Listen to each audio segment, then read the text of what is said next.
Hello, I'm KHULF meteorologist Chris Ramirez, and Colorado State University has released their latest seasonal hurricane forecast. And so looking at the previous one that was released on June 11th, they were calling for 17 named storms, 9 of those being hurricanes and 4 of those being major hurricanes. Keep in mind that a normal season consists of 14 named storms, 7 of those being hurricanes and 3 of them being major hurricanes. So as we look at the new one that was just released on July 9th, they have downed their numbers just by 1. They're now calling for 16 named storms and 8 of them being hurricanes and 3 of those being major hurricanes. Remember, major hurricane is a category 3 or higher. And so this is the latest update. And so they're still calling for an above average season. And just keep in mind that when they say above average season, this is for the Atlantic Basin as a whole. It doesn't necessarily mean for Southeast Texas. And it doesn't necessarily mean that we're going to get a hurricane here across Southeast Texas. And so as we progress through hurricane season, we still have to be vigilant on what to expect. And so far, we've seen 3 named storms already. And all 3 of those were tropical storms. We had Andrea, Barry, Chantel.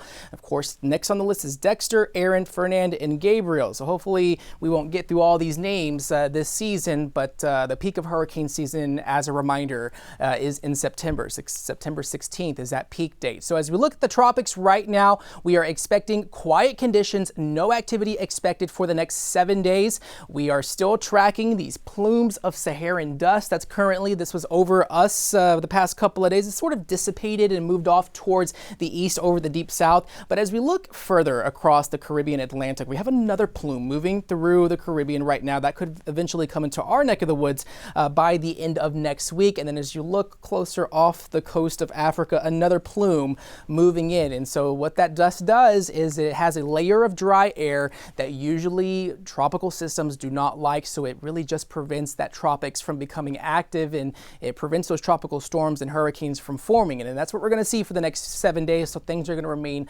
rather quiet. However, as we look at the sea surface temperatures, it only takes temps between maybe 85 or higher to fuel hurricane activity. And so the Gulf and the Caribbean above 85. We're seeing 89 just off the coast of the Yucatan Peninsula, off the coast of Central America, 87 degrees. So the water ingredients are there. It's just that the atmospheric ingredients are lacking in terms of the Saharan dust that's going to be in the picture. So satellite mostly quiet across the Caribbean. That is the case also for the Pacific Basin as well. They're not expecting any storms out in the Pacific Ocean. We are still expecting rain chances here across Houston, but that's going to be associated with these disturbances that are going to be moving in from the west. So definitely rainy conditions expected through the weekend, and we will see the return of the summer-like heat by next week.